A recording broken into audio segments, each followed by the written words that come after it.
I have a question for you. What was your favorite childhood game? It could have been anything, from a game you played at the park, to a board game, to even a video game. But it's a game that you remember well that resonated with you in one way or another.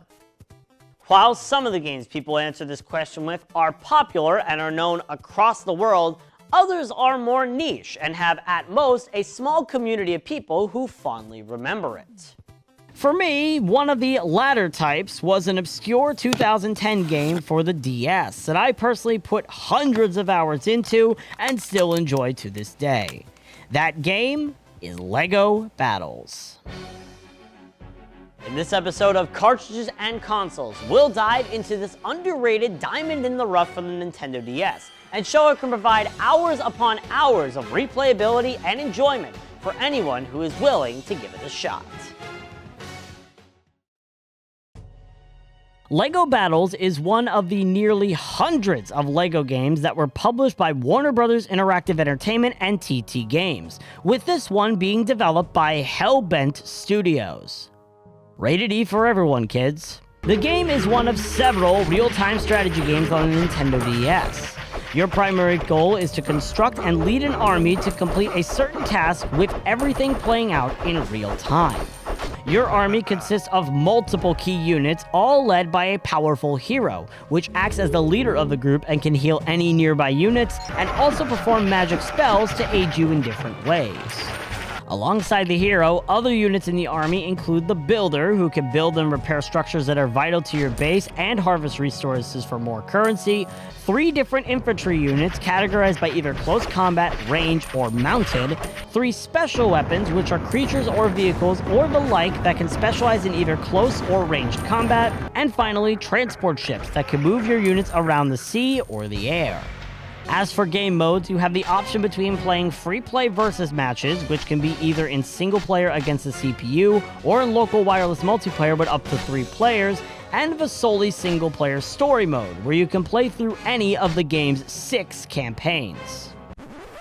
Yeah, you heard that right, but we'll get to that in a bit. Outside of that, there's the LEGO Store, which has a variety of extra content, including shops where you can use blue LEGO studs you find in the story mode to buy more maps and units for free play mode, as well as any concept art you want to view. There's also a place to watch all the cutscenes from the story campaigns, and finally, there are extra achievements or conquests you can complete throughout the game.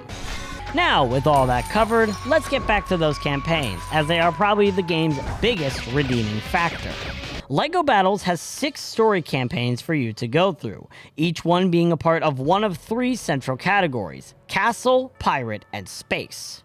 You can play as one side or the other in each central category, with each side having a different mission.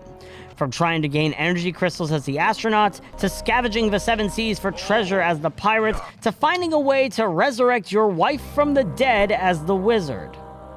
Again, rated E for everyone, kids. All of these campaigns have 15 missions spread out through 3 acts each, and all of these missions have a unique map layout and have varying win conditions.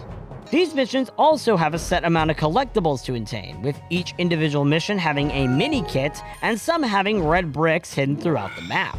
Collecting all the mini-kits in an act or in a campaign will unlock an extra unit you can purchase in the LEGO Store for use in free play, while finding red bricks will unlock cheat codes for you to use in the story mode.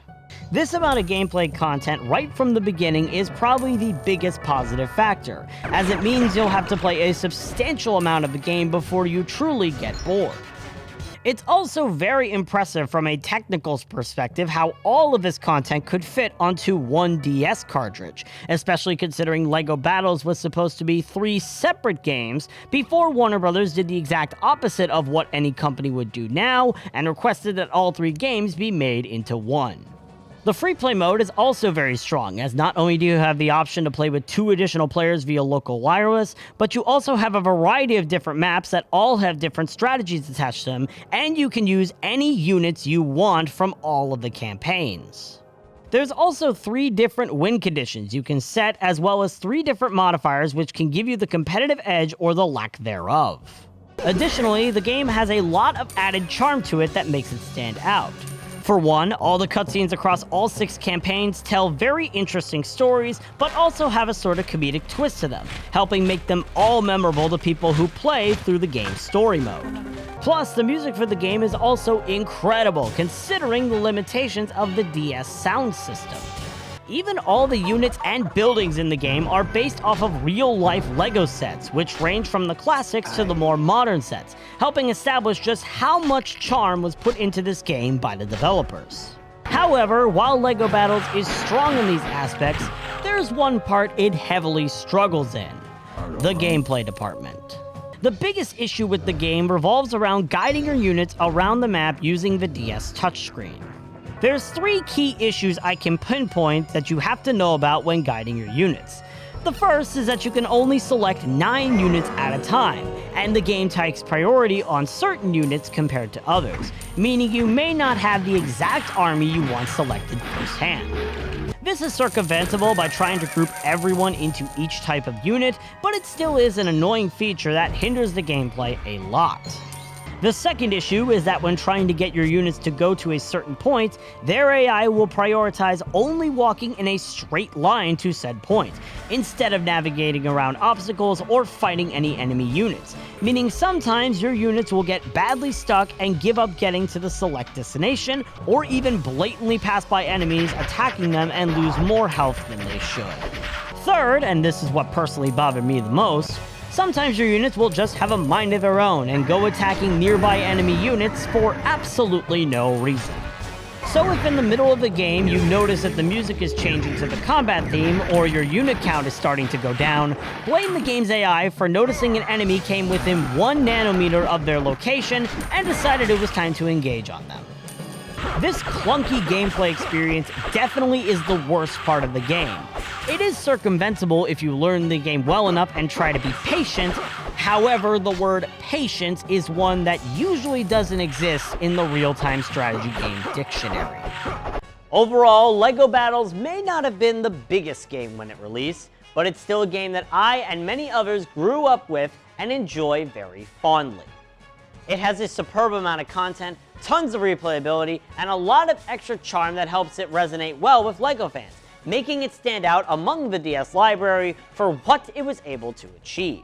However, even with the content and the charm, the somewhat clunky gameplay experience is a flaw that's a little tough to see through, but with time you can adapt and still find the game a somewhat enjoyable experience. If you're into real-time strategy games, this underrated gem is one you can find yourself having fun with, even if it has its ups and downs. And who knows, you may find out why I and many others call this their favorite childhood game. LEGO Battles on the Nintendo DS gets my rating of 7 cartridges out of 10.